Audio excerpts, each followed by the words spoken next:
শঙ্কু, যেটা বারবার করে এই যে আমরা দেখতে পেলাম যে এবিভিপির এই যে বিক্ষোভ, যেখানে বলা হচ্ছে বিভিন্ন মহল থেকে যে কোথাও গিয়ে তোমরা ঘোলাঝলে মাছ ধরার চেষ্টা করছো। আচ্ছা, প্রথম কথা হচ্ছে যাদবপুর বিশ্ববিদ্যালয়ে এবিভিপির ইউনিট আছে, তারা দাপটের সাথে কাজ করে। এখানে জল ঘোলাটা করলো কে, সেটাই তো খুঁজে বার করতে হবে। ভাই, এখানকার প্রশাসনের কর্তারা কি জানেন না কলকাতা পুলিশ, এই রাজ্য পুলিশের একটা নতুন বাহিনী আছে STF, তাদের কাজ হচ্ছে নার্কোটিক্সের এই সমস্ত গাঁজা ফাঁজা ধরা। ওখানে বিকি বলে একটা ছেলে ব্যবসা করে, এই 4 নম্বর গেট যাদবপুর বিশ্ববিদ্যালয়ের তার উল্টো দিক দিয়ে চলে যাবেন, চলে গেলে দেখবেন ওখানে একটা ঝিল, ওখানে একটা পুকুর পাড় আছে, সেখানটা হচ্ছে আড্ডাখানা, ওখানকার ছোট বড় মেজো সব দোকানে পাওয়া যায়। এবং কালকে যে উৎসব হচ্ছিল ড্রামা ক্লাবের, সেই ড্রামা ক্লাবের উৎসবের সময় এই দুর্ঘটনা ঘটেছে। যারা করছিলেন তাদেরকে এখনো পর্যন্ত পুলিশ ডাকেনি, তদন্ত হচ্ছে না। আমি জানতে চাই, যে ছেলেটি ফেসবুকে বড় বড় কথা লিখছে অর্ক বলে, আমি দেখলাম যে তাকে এখনো ডেকে জিজ্ঞাসাবাদ করা হচ্ছে না, জানতে যাওয়া হচ্ছে না যে ঘটনাটা ঘটলো কি করে, ওখানে নেশার দ্রব্য পৌঁছলো কি করে ক্যাম্পাসের ভেতরে। এখান থেকে তুমি যেরকম বলছো যে তদন্ত হচ্ছে না, কেন মনে হচ্ছে যে তদন্ত হচ্ছে না? এইসব রাজ্য প্রশাসনের তো মদত রয়েছে। আপনি দেখছেন না, তৃণমূল ছাত্র পরিষদ গুড়গুড় করে ভিতরে ঢুকে গেছে গোপন বৈঠক করতে, যাতে সেটিং করা যায়। SFI ঘটিয়েছে কাণ্ড, সেটিং করতে গেছে তৃণমূল ছাত্র পরিষদ। কারণ কালকে রাত্রে যারা করলো এখনো পর্যন্ত অ্যাকশন হয়েছে। একটা ক্যাম্পাসের ভিতরে এইসব হচ্ছিল। যাদবপুর বিশ্ববিদ্যালয়টা এখনো পর্যন্ত, মানে এই যে আমাদের সামনে কলতান বসে আছে, মানে আমরা যদিও 34 বছরে অনেক আমরা অত্যাচার দেখেছি, যখনই কিছুটা ভোলার চেষ্টা করি এই ধরনের যাদবপুরের ইনসিডেন্ট আমাদেরকে আবার মনে করে দেয় যে সেই কমিউনিস্টদের আবার সেই ধরনের মানে একই রকমভাবে তারা আছে, তারা কিন্তু কোনোটা বদলায়নি। আমি বলছি যে দেখুন, এই সিসিটিভি বসালেই যে পুরোটা সমাধান হয়ে যাবে সেটা নয়, কিন্তু বসালে অ্যাটলিস্ট আইডেন্টিফাই করা যাবে, সেখান থেকে যদি শাস্তি হয় কিছুটা সেখান থেকে প্রতিরোধ করা যাবে। সিসিটিভি বসিয়ে তো সাউথ কলকাতা ল কলেজে আমরা দেখেছি, সেখানে আইডেন্টিফাই হয়েছে, কিন্তু সিসিটিভি আছে বলে কারণ মানসিকতা হয়নি যেটা করব না, কারণ সিসিটিভিটা আছে। ফলে মানসিকতাটার পরিবর্তন দরকার ছাত্রদের মধ্যে, সেটা যতক্ষণ না হবে ততক্ষণ এই পরিবর্তনটা খুব একটা দেখা যাবে না। কিন্তু আমি বলছি, যখন আরজিকর কাণ্ডে সুমোটো সুপ্রিম কোর্ট থেকে কেসটা নিয়ে নিল, এখানে দেখুন 2023 একটা ছেলে ব্যালকনি থেকে ফেলে দিল, মার্চে 2025 আমরা ঘটনাটা দেখেছি, আবার একই ঘটনা দেখছি। সেই ক্ষেত্রে আমি মনে করি এখন পলিটিক্যাল পার্টিগুলো, যে পলিটিক্যাল পার্টি বলুন না কেন, কোনো না কোনো জায়গায় তাদের নিয়ে বিতর্ক আছে, কিন্তু জুডিশিয়াল সিস্টেমটা যেহেতু এখনো পর্যন্ত ততটা বিতর্ক নেই, জুডিশিয়ালকে আগিয়ে আসতে হবে এই ধরনের সমাধান করার জন্য। কিছু যুক্তির কথায় আসি। যেখানে ঘটনাটা ঘটেছে বলে কালকে বা আজকে আমরা গোটা দিন দেখলাম, তার 20 মিটার দূরে গার্ড রুম আছে, এবং যে চত্বরটার কথা কালকেও আজকেও গোটা দিন সোশ্যাল মিডিয়ায় সিসিটিভি বলে যে কথাটা বলা হচ্ছে, তার আশেপাশে সিসিটিভি আছে।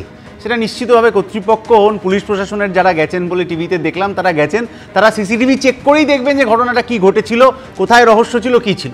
ফলে এইটা প্রশ্নটা যে খালি সিসিটিভির সেটা নয়, এবং প্রশ্নটা যে ওটা SFI কি নন SFI সেটাও নয়। আজকে আপনি আইসারে বলুন, IIT বলুন, রোহিত ভেমুলার হায়দ্রাবাদ সেন্ট্রাল ইউনিভার্সিটি বলুন, বা নাজিবের JNU বলুন, এই ধরনের ঘটনা পরপর ঘটে যাচ্ছে। সমস্ত ক্ষেত্রগুলোকেই সমানভাবে গুরুত্ব দিয়ে প্রশাসনের দেখা উচিত, যাতে আর একটি ঘটনাও না ঘটে। আজকে যারা এখানে এই ঘটনাটার প্রতিবাদ করছেন, একদম সঠিক কাজ করছেন। তাদের অনেকে কিন্তু নাজিবের সময় কোনো প্রতিবাদটা করেননি।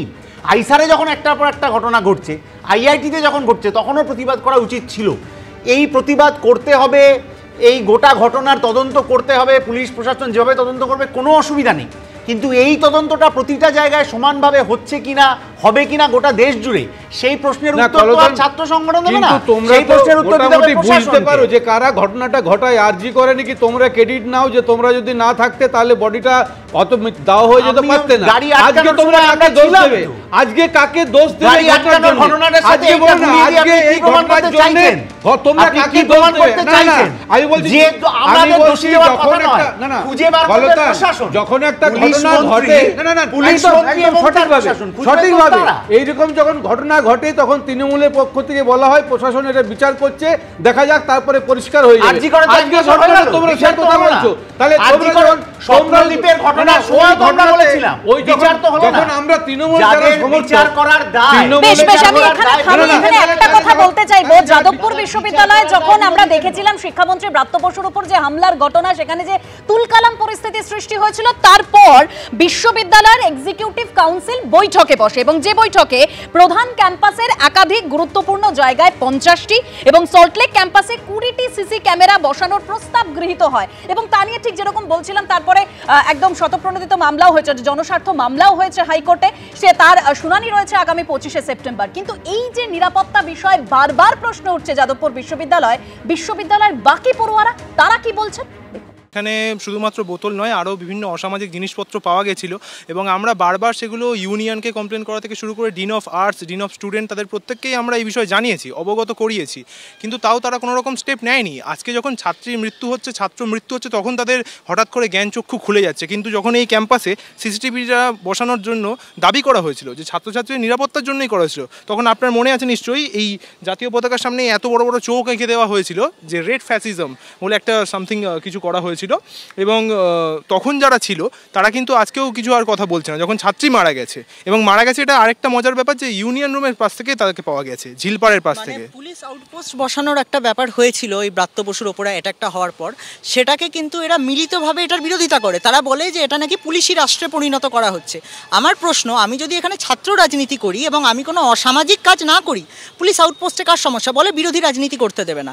আমি জাতীয়তাবাদী ছাত্র সংগঠন ন্যাশনাল স্টুডেন্ট ফ্রন্ট, আমিও তো তৃণমূল বিরোধী, কই আমার তো সমস্যা হচ্ছে না পুলিশ আউটপোস্ট বসবে। আমি তো মনে করি এটা আমার গণতন্ত্র অধিকার রক্ষা হবে। ডেফিনেটলি সিকিউরিটি বাড়ানো উচিত।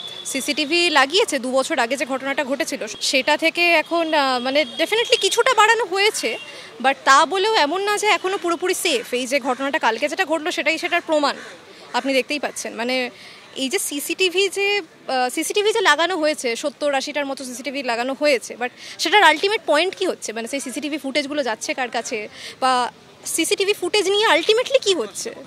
এখনও যাদবপুরের ক্যাম্পাসে কিছু কিছু জায়গা আছে যেগুলো একেবারে মানে সূর্য ঢলে গেলে যখন অন্ধকার হয়ে যায় আর একটু আনসেফও ফিল হয় সবসময়। মানে বন্ধুরা সবাই মিলে থাকলে তখন হয় না, বাট যদি একা থাকি তখন হয়।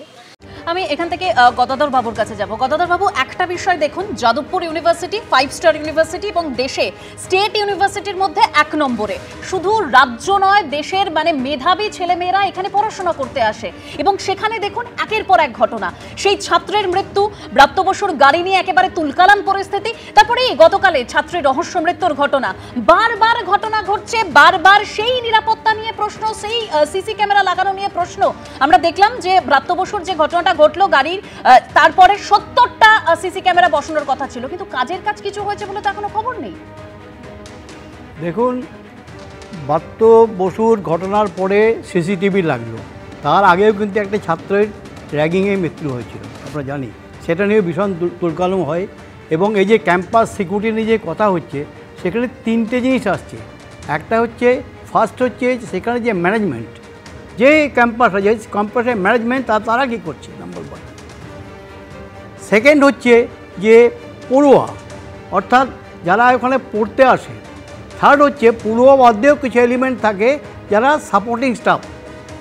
যাদবপুর যদি যান, যাদবপুর দেখবেন ইটস এ মেস। আমি প্রায়ই যাদবপুর যাই, আমি জানি যাদবপুর ইউনিভার্সিটির অবস্থা। এখনও যদি যাই, কারণ আমার চোখ তো এড়াবে না, আমি চোখে দেখে যাই। আপনি যদি নিরাপত্তার কথা বলেন, যাদবপুরে নিরাপত্তা আছে বলে আমার কিছু মনে হয় না। একটা হচ্ছে গেটে যাদের আপনি বলেছেন যে নিরাপত্তা রক্ষী, তারা ঠিক নিরাপত্তা রক্ষী বলে আমার মনে হয় না। একদম এই জায়গা থেকেই মানে সহ উপাচার্য তিনি বলছেন পর্যাপ্ত নিরাপত্তা রক্ষী নেই, সে নিয়ে জানানো হয়েছে ওপর মহলে, কিন্তু কোনো রকম ব্যবস্থা এখনো পর্যন্ত নেওয়া হয়নি।